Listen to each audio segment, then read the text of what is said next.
Welcome. I don't know how many of you attended the Infinity War press conference, but it was hosted by the Grandmaster himself, Mr. Jeff Goldblum. Yep. I'm here this time, and this may all look very familiar to you.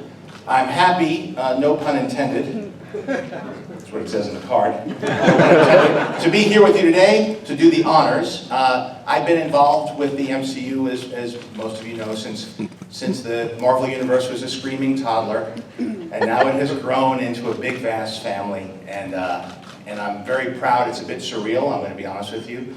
It was a wonderful choice, I think, on my part, to give myself a small cameo in the first one, because I've been working ever since, and thanks to the Russo brothers and all the directors since then to include me in this. Without further ado, now I know you're all excited to be here as we count down to Avengers Endgame, the grand conclusion of 22 films in the Marvel Cinematic Universe. So without further ado, please welcome the cast and filmmakers of Marvel Studios' Avengers Endgame.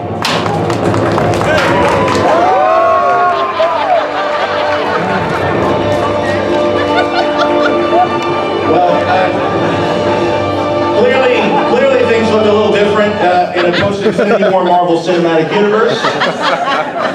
Post-snap, there's a few empty seats. So why don't, I'd like to welcome back the people that you see here on stage.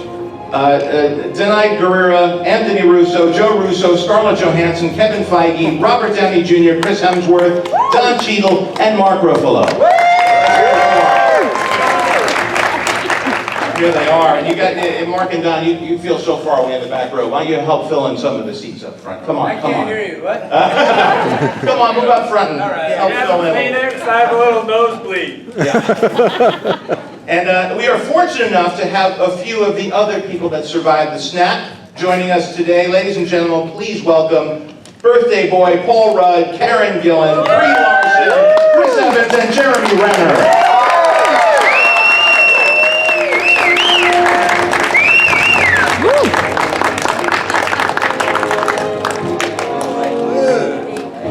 What a handsome group. Beautiful, lovely set of thespians and behind the camera talent. Let's start with where it all started, Mr. Robert Downey Jr. I have a question here on the card. When you first suited up as Iron Man, could you envision Tony Stark's arc and where you wanted to see the character go? And how did you approach building such a memorable character? Did y'all bring your bag lunch? Hi, John. Hi, Robert. I've been thinking about this recently. There's always two tracks, at least in my mind. One is the sky is falling, and the other is the sky's the limit.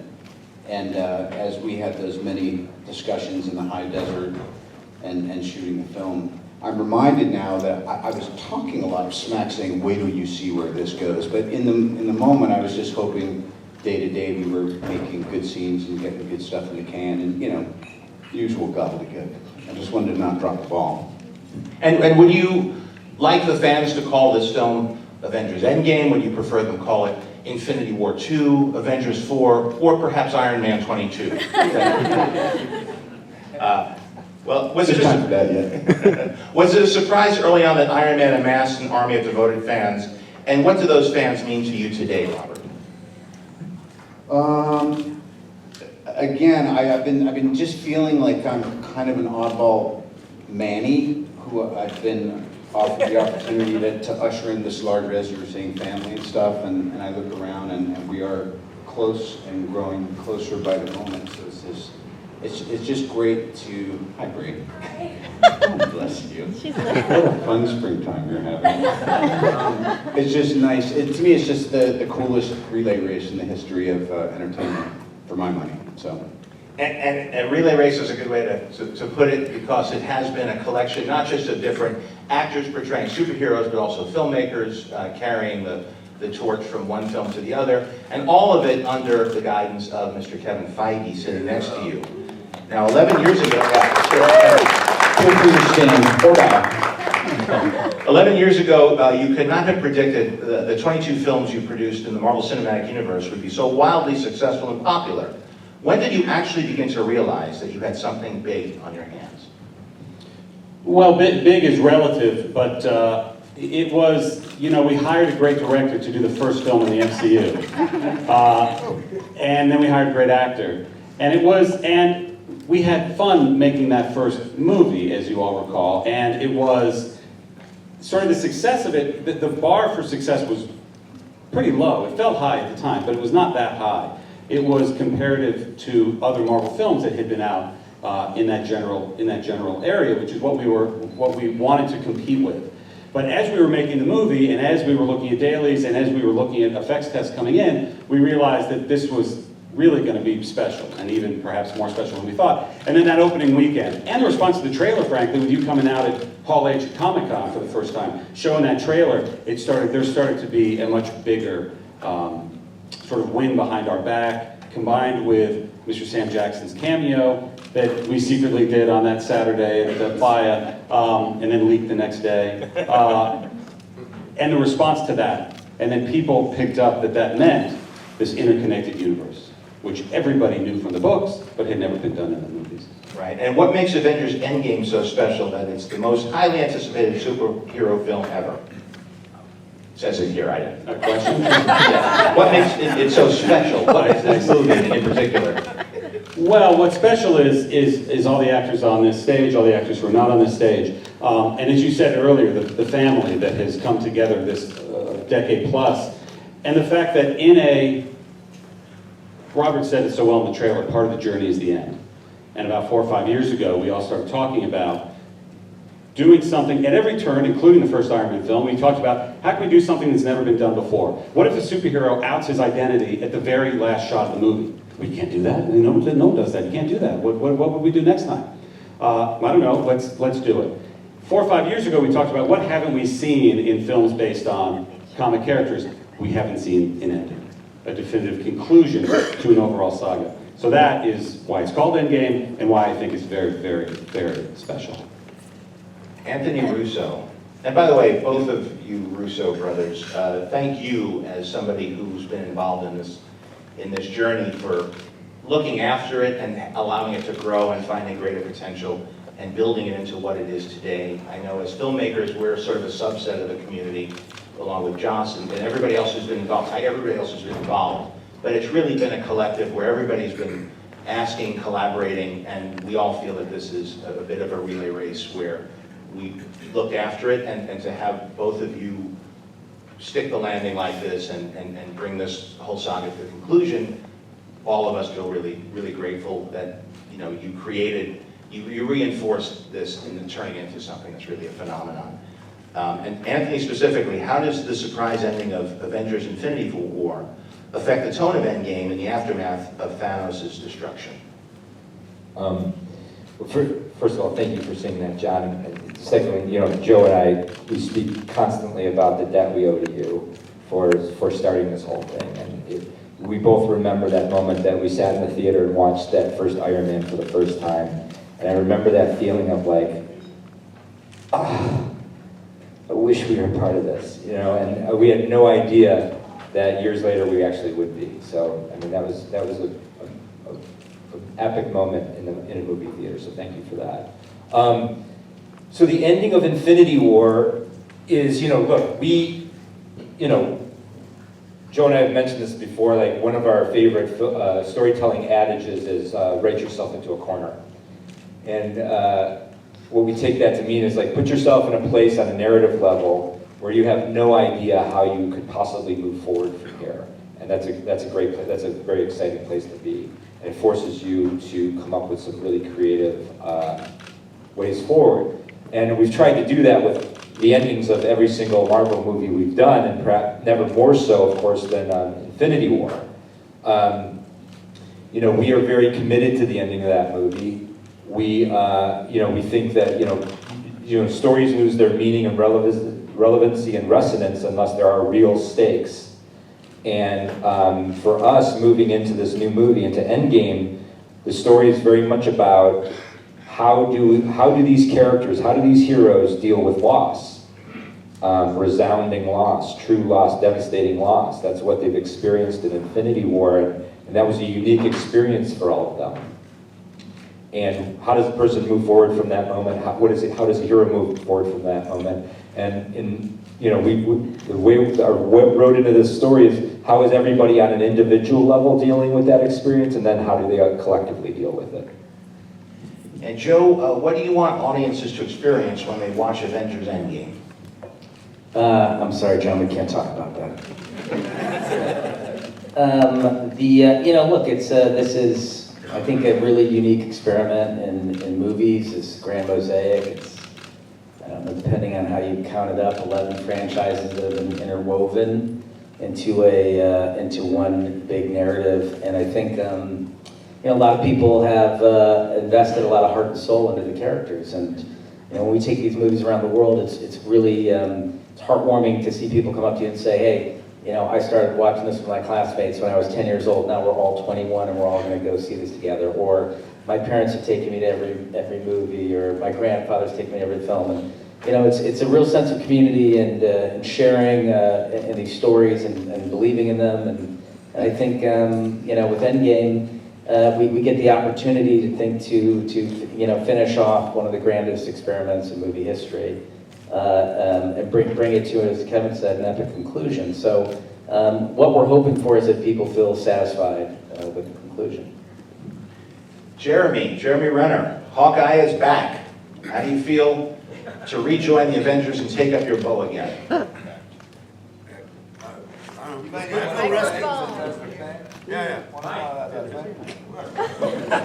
I need this? Yeah, I feel good. I feel rested. Was it nice to jump back in the mix again? Yeah, I'm good. Stretched out, had some coffee, ready to rock. All right, sounds good. Good to have you back. Downey Guerrera, Black Panther introduced your character Okoye to the world. Now she is fighting besides the Avengers. What makes her such a respected and well-liked character? And also congratulations and thank you for the breath of energy that Black Panther brought to the Marvel Universe. I think it was something that was truly significant and helped keep the franchise feeling fresh and new, and it was a wonderful film. Thank you. Listen, it was an amazing honor and joy to be a part of it. And, once again, it was, the beauty of being here today is being amongst this amazing franchise that's done all this work over this course of time is, we got to be embraced in this universe and be a part of it. So that was such an amazing part of it. What I can say about Okoye, because I can't speak to, you like her because that sounds a little like, well, I'm like, no. What I can say is what I love about her is that she's very unapologetic, and she's a traditionalist in the sense that she believes in the sovereignty of her nation. And I guess that really resonated with me because I was born on the continent. I was born here, but I was raised on the continent. And so seeing a country like Wakanda, which has had no history of colonization and became so powerful, and that she is like the guardian of that nation in a sense, was something that really resonated with me. And I really got to work, collaboratively in a gorgeous way with the awesome Mr. Ryan Coogler, who really allowed me to imbue her with the idea that she has a good time. She doesn't have rage issues. She doesn't have that going on. She loves her life. She loves her country. She loves her people, and she'll do whatever it takes to take care of what must be done. And at the same time, there's a fierceness that I think she has that also she kind of unapologetically also embraces her femininity. So it's been really fun to get to see her in all these different ways, because when I was talking about this yesterday with Scarlett, the first day of Infinity War, when they all came to Wakanda and we were coming onto their set, and we opened that tent door, that tent whatever flap, and they're inside and they're like, all the Avengers sitting there, like, oh, hi. That's the minute you realize you're a part of a universe, which is pretty darn awesome. Chris Hemsworth, what has made Thor such an entertaining and beloved character through his own franchise and in the Avengers as well? And what do you like best about playing him? Why are you so great? Just tell us now. Mr. Evans, why don't you answer this for me? Has it? Has it done? Out of all the Chris's, I'm curious. Well, I mean, just to echo something you were saying before, Anthony, about the first time that the Marvel Universe came into my universe back in Australia. I was sitting there and I don't know, I would have been just straight out of high school and watching Iron Man 1 and thinking the same things, thinking, oh my God, imagine, I wish I could be a part of that world. And then a few years on, getting cast in it as Thor and having the opportunity to embark on this thing. And at the time I thought, was this film even going to make it past DVD or make it to the cinemas, or was I going to be recast, all those sort of questions. And look, I think to answer the question, what made it so special for me was just the different people I was able to work with.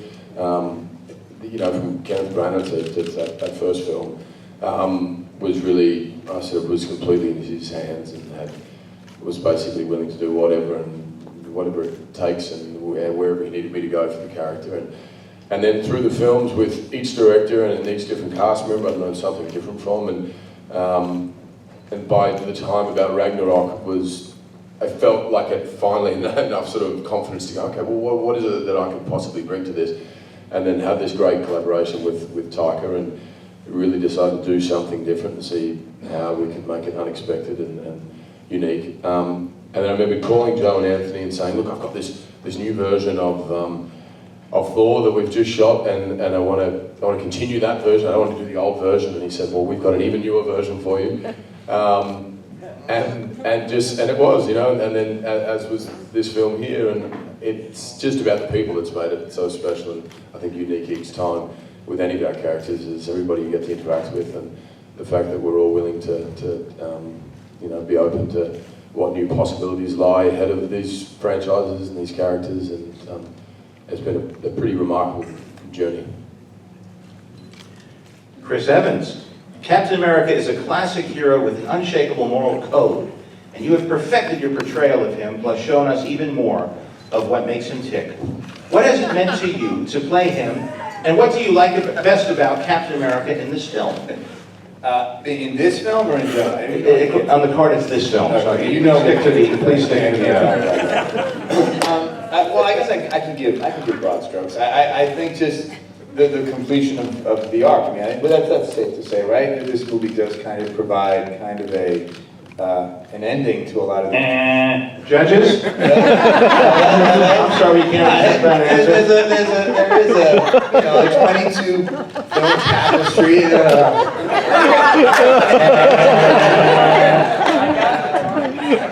There's, he's been through so much, and specifically with... Let's just talk about Scott Pilgrim. Yeah. As we should. I don't know. There's been so many wonderful elements of working on this movie, and I'll echo what Chris said. Just truly, not to, it could seem like a safe answer or something, but really, honestly, the friendships and connections I've made over these 10 years now, it truly has become a family, and playing a character... But you couldn't make it to Red's birthday last night? Yeah, I didn't make it. I was exhausted. It was a long day yesterday. Sorry. It's all right, I'm one of the newer guys. You had a birthday party? I didn't. No, I didn't. Wait, did you go? Yeah, I did because I said I would. Did you go? That's right. It was an honor. Hey, did you make it? You at least texted and said, sorry, I can't make it. At least I texted. Scarlett Johansson. You've been since Iron Man 2, and your character has always represented women as strong and equal. What did you say? For you, I'm sorry. Scarlett Johansson. Yes, that's me. Yes, you've been part of this since Iron Man 2, and your character has always represented women as strong and equal. And for you, what is the best part of playing a character in this universe? The best part of playing the character in this universe. Oh, that is so broad. What does that mean? You can get more specific. What was it like playing Black Widow, and how was she arced? Well, the character has changed over, when you and I first met and worked together, and hi, John. How's it going? Hi. Hey. Hi. I mean, initially the character, I was talking with Downey about this yesterday. We spent the whole day together, analyzing all this whole journey. But the character really started as, a sort of secretary, a sexy secretary with a skill set on the side, and Posing as. thank you. And, you know, we didn't know, or certainly I didn't know how the audience would react to the character, my interpretation of the character, and obviously a very beloved character for a long time. And, you know, I feel, and then the next time that we saw her in Avengers, she was sort of one of the boys, for better or worse, and that, you know, made sense then. And, you know, as I think the fans and the audiences have really pushed, you know, certainly Marvel, but pushed all the studios and filmmakers to really, you know, throw up on the screen what represents what's going on in the zeitgeist and wanting to see, you know, diverse films and cast that represents how they, you know, their own aspirations and how they feel. I think, you know, the character has sort of grown in reaction to that, and the movies have really grown in reaction to that kind of fan encouragement. And honestly, I have to say that, you know, it's so, I remember, you know, when Lizzie signed on, and I was so, and Colby was there, and, you know, we were all clinging to each other just to, you know, I felt like I had been in this like testosterone fest for such a long time. It was so nice to see like other female cast members, and then, you know, with Brie coming on and Karen and Downey, and, you know, it's really, you know, I feel like I'm in just this, you know, I'm amongst so many wonderful actors, so many strong actors, and such, you know, such a, it's just grown beyond my wildest dreams. I could never have imagined where this would take us and all of us. It's been quite a journey, so. Karen Gillan, Nebula is such a complex character. What excited you about bringing her back for Avengers Endgame? Well, I think it's maybe safe to say that she suffers from some daddy issues because her dad is Thanos, so who wouldn't? And I think I'm excited for her to finally face the source of this abuse. You know, this has sort of been building through multiple movies, through the Guardians movies, and she's talked about how she wants to inflict revenge. And so we all know about that. So I would like to see her try and face that. I don't know if she will. Maybe she won't. I'm not saying anything. I just got really nervous that I gave something away. Potentially. And next to you, Paul Rudd. Ant-Man has returned. I'm terrified to say anything. Because you got briefed beforehand about. No. Ant-Man has returned. I think we're good there, right? Ant-Man has returned. I saw you in the trailer. What can we expect from this time around, and how does he fit in with the remaining Avengers? Well, I did see the trailer, so I do know that I'm in it. You know, how I fit in, how any of this works, it remains to be seen, and it's going to be fun to have audiences discover it, along with us. We haven't seen it either.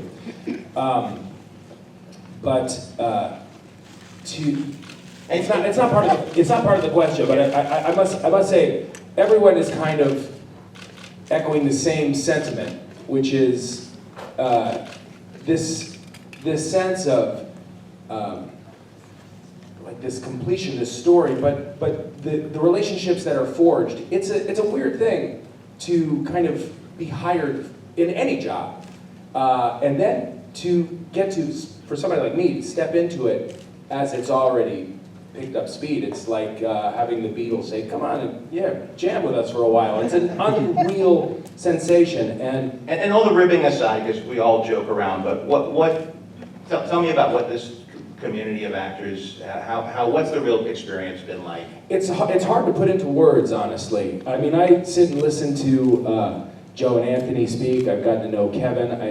We've known each other for a long time, and getting to work with all of these actors in this series of films is a one-off. It will never happen again. Not for me. I keep taking steps back and try to recognize this for what it is, and it is so surreal and profound and incredible to be a part of it. It's amazing to meet so many people who are so passionate about it. It's incredible to meet so many kids whose lives are affected by these characters. And to play a small part in that, pun intended, is just something I will always treasure. And so to be here on this panel today, amongst all of you, is really just an incredible feeling, and I'm just honored to be a part of it. And as somebody who's been witness to this from an arm's distance in the background and moving in and out of all these groups, it really does astound me how supportive everyone is, and you would assume that everybody assumes competition or assumes that people are keeping score. I have to tell you, honestly, it has not been I've never met a more generous group of collaborators, and I think that's part of what comes through on the screen. Brie Larson, everyone is waiting to see Captain Marvel in action with the Avengers. Did working with them on this film connect you to the bigger MCU picture, and how did that feel? How am I supposed to answer that without ruining everything? I don't know. The same people are telling you don't say that anything. I know, Just sometimes who wrote the it's question. all like a test, like So it's a Willy little Wonka confusing. or Well, let's go a different way. way. You've had a hell of a run here, not just as an actor up until this point, but then showing up on the scene, Captain Marvel, making tremendous impact and stepping in a situation where all these people who are surrounding you have been cornered into a seemingly untenable situation, and you're set up in the end credits, and everybody is anticipating. Most people who aren't familiar with the books didn't even know who Captain Marvel was, and then there in the post-credit scene, you're given a clue, and everybody cheers, and there's excitement. And now you have to introduce everybody to you through the film, and then show up on the scene here in the MCU. So really, it's like in the World Series having somebody called up as a designated hitter with the bases loaded. How does that feel? What's that experience been like? I mean, stressful now that you put it like that. I felt kind of chill, but now I'm scared. So I hope you guys did a good job. I came at just the most magical time, I think. To come exactly at this 10-year anniversary, and really my first introduction to everyone was the 10-year photo, which was a really remarkable and special day, and super surreal, and also like not allowed to talk about it. So the whole thing has always felt like a dream. And this film will always be personally dear to me because it was my first time playing Captain Marvel. We shot this first. So I had to stumble and try to figure out who this character was with no script for this and no script for Captain Marvel either, and perform for the first time in front of legends. But it was incredible. I mean, I think the other part of it too is the set feels like this balance of, as big as it is, it still feels like a bunch of kids, just like what I was doing over summer break, making movies in my garage. There's still this sense of wonder and play and encouragement, and of course this film deals with some heavy subject matters, and so you're bouncing in between things that feel very deep and serious, and then we're going off and playing boggle, which I am very good at, just to be clear. And so it's nothing. There's no other word I can describe it as other than surreal, and I'm super excited for this to come out, mostly just so that I can talk about it. I want to be able to talk about my experience, which I haven't been able to do for a very long time. Don Cheadle, Rhodey has been there since the beginning. What do you like best about playing him and suiting up as War Machine? Well, you were there from the beginning, obviously, and Rhodey obviously started, I think it's fair to say, as a lighter toned individual, sort of bigger than life than I am in real life. But as the character sort of darkened and things became more compact, a narrative, I think we've seen a real growth of this character, and we've kind of, as he's gone through his trials and tribulations, obviously, over the course of these films, and come out the other side now, and has his legs under him, no pun intended, literally, and is able to really be a part of his team and really contribute at a high level. It's been a lot of fun to see where he's come from and to see where he's gone and see what else happens next. But kind of to echo what Bree said, we've had a great time this whole time, being together and having the Downey lunches that we have, that he's put together, and to get to know these people.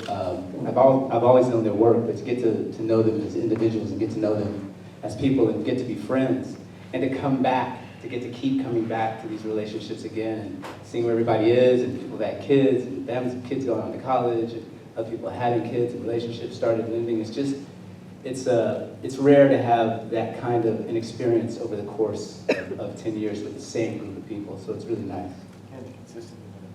And to consistently win at Boggle as good as you think you are. I don't think you found the Avengers. Let's be real.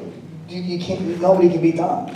Paul's good too. I mean, yeah, Paul. I feel like Paul definitely Paul's not good, but like sleeper boggle. Yeah. Do I have selective memory? I feel like I crushed the whole time. I felt that I did too. Did you find the word? I wasn't there when that happened. What is the most impressive boggle word that had been? Mark Ruffalo, who you'd be lucky if he finds cat. He found asbestos.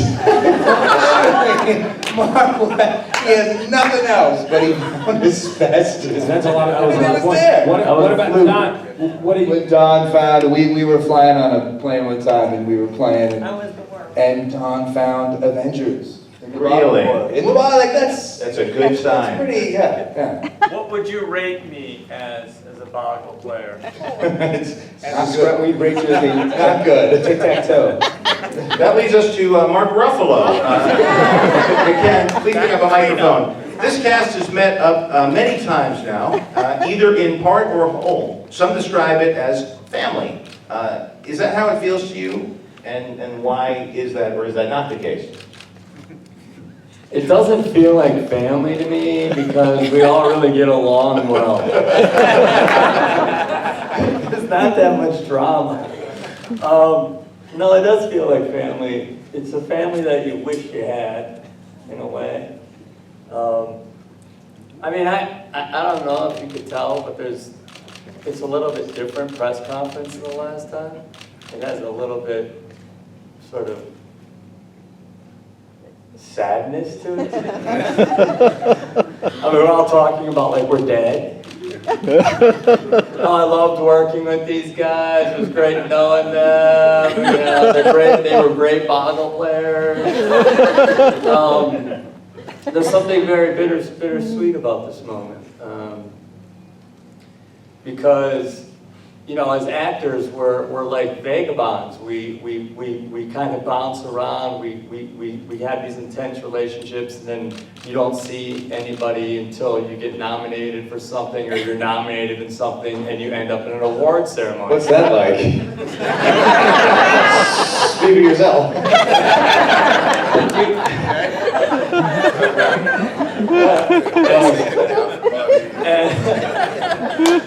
But you know, like this is the closest thing that any of us really have to, unless you're, you know, it's the closest, unless you're in several franchises. It's the closest thing you have to continuity and friendships and watching people grow up and have children and get married, then get divorced, and then get remarried.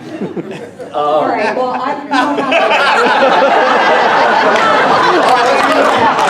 Let's go to the audience for some questions. Thank you, Mark. Can we undrop the curtain? All right, let's go to some questions. Oh, my. Let's see, let's start. Wait, what? Oh. Yep, we ready to go? Okay. Right here, gentleman in the glasses. You. The microphone coming away. Okay. Here we go. Sure. Because the Avengers and the whole Marvel universe is such a huge deal, I wonder if all of you, when you go out in public, you need security because of mobs of little children coming after you. And with your, whenever you do leave, Chris, and everyone else, the franchise, do you see yourself in 10 years being at a nostalgia convention signing pictures? This is a complex question. We're only going to answer the first part of that question. Security? Yeah. Security for children. I think that was more the joke one. Answer it. Maybe we'll go with the where do you see yourself in 10 years? Go ahead. The security thing? This is like a blocking rehearsal. This is I think that was the joke. That was the joke getting in. Whenever we leave, don't Security with children mobbing you, that was the question. Let's talk about where do you see yourself in 10 years? No, I don't mind punching a kid. I have no Next question, thank you, right here, sir. The microphone here. There's the head. Hi. For the Russos, you guys have shown amazing restraint in what you haven't revealed about this film so far. How did not having sort of feedback to trailers and major set pieces, how did that affect you putting the film together and putting its final touches on without sort of having that audience feedback coming from trailers that show more of the film?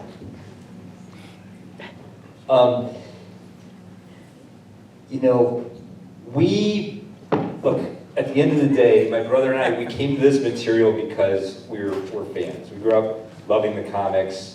We came to the series. We came to the MCU already fans of the MCU. So the thing that, like, the energy we move on is our own passion and our own excitement, and that's how we tell stories. We learned long ago that you have to tell stories for yourself. You can't be thinking about how others might receive them. So for Joe and I, because we have such an intimate relationship with the material, because we have so many amazing collaborators, starting with Kevin, we are able to just really fashion the story around what we want to see as fans. How do we surprise ourselves? How do we excite ourselves? How do we challenge ourselves? How do we force ourselves to keep digging deeper and keep exploring this narrative and these characters in ways we never imagined? That's how we guide ourselves through the process. And while once the film is complete and we put it out into the world, we really have no idea how it's going to be received. And then sort of once that complete film is experienced and digested and responded to, I think that's the moment where we are then filled up with a reaction. But as we're executing, once we conceive the film and start executing, we're not really second guessing what we're doing. We're really focused on chasing the initial vision that we had for it. The gentleman, mustard-colored shirt. All right, this is for Chris Evans. How do you build a superhero team in real life that serves a greater good? I guess it depends what greater good you're trying to accomplish. I suppose you want people who are well-versed in that area. I mean, I guess I'm not quite sure in what capacity you're talking about. It could be community, it could be...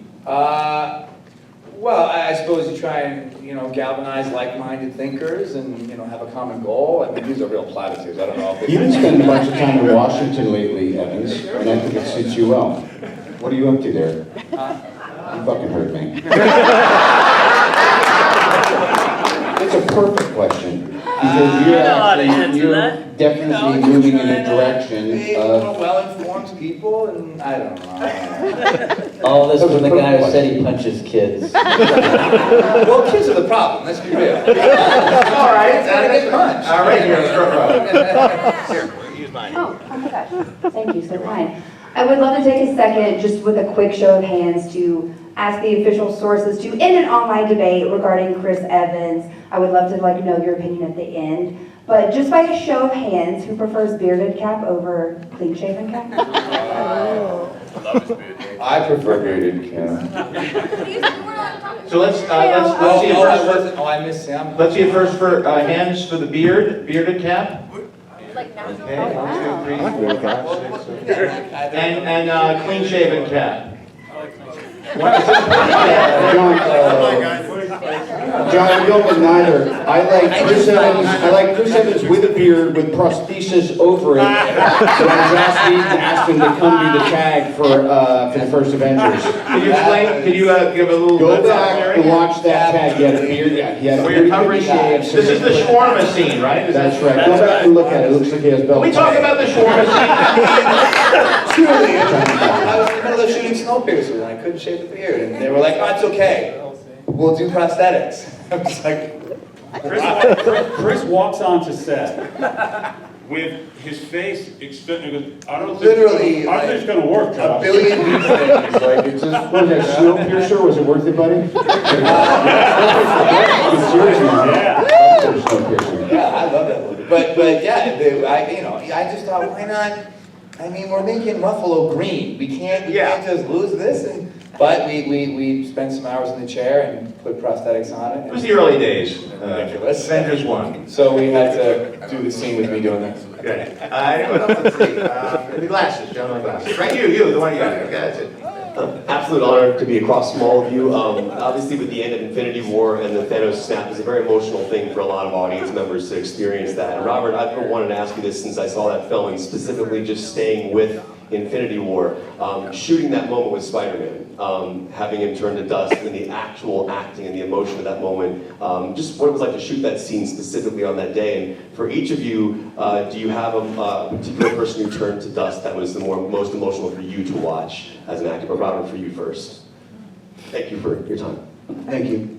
Was that Titan Continuous? I think we were on a set for what seemed like 4 years, so that was Titan Continuous. I just love the lighting in that scene. I look so shredded. Emotionally shredded? Yeah, I was more shredded than a julienne salad, man. No, I make a lot of faces. I need some help in the editing, and it was one of those moments like, this is the most serious thing that's happened since you were 9. Now, don't F this up.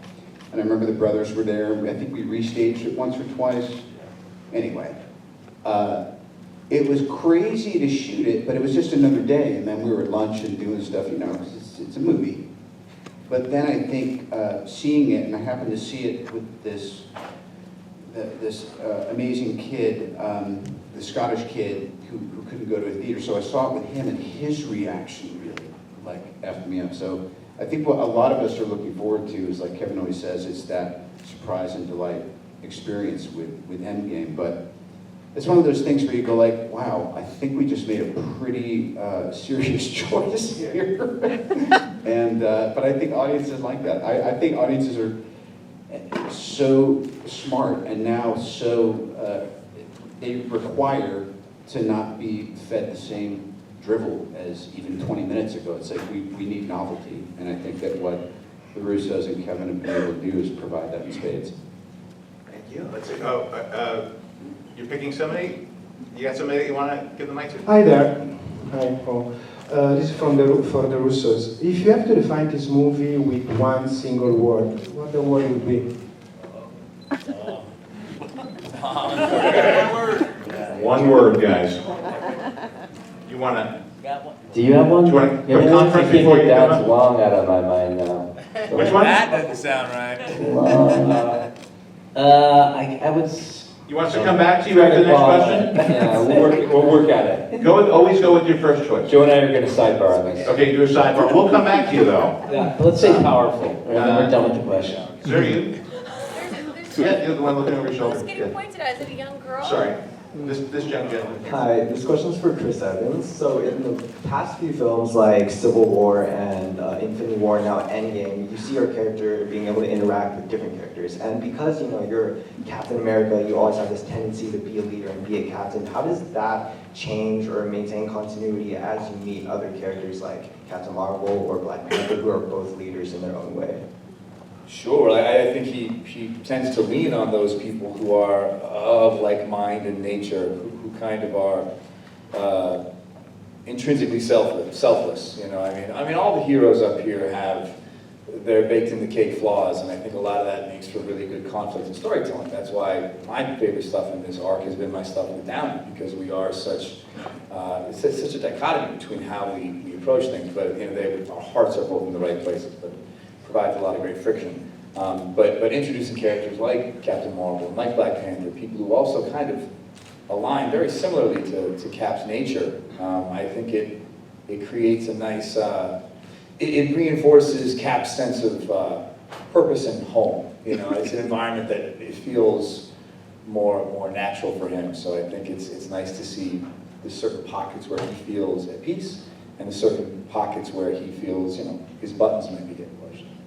All right, it's time for two more in the dress there. John, there's like a girl. I see a girl here too. You want that girl? Oh, no, I don't want to pick between two girls. Thank you for letting a girl ask a question. Actually, I wanted to ask the Russos, speaking of the shawarma scene, people have come to anticipate what's going to happen during the end credits, and I'm sure this film will be no different. I'm just wondering, how many of the extra scenes will appear in the end credits and at the very end?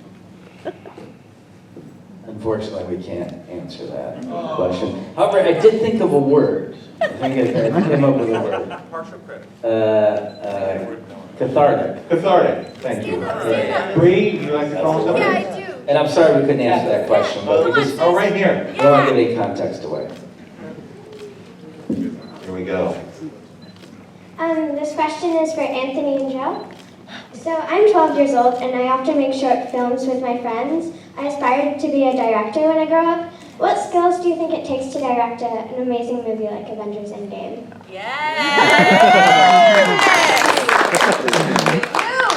That's a great awesome question. First of all, congratulations because you started making films more than 10 years before we did. That's very impressive.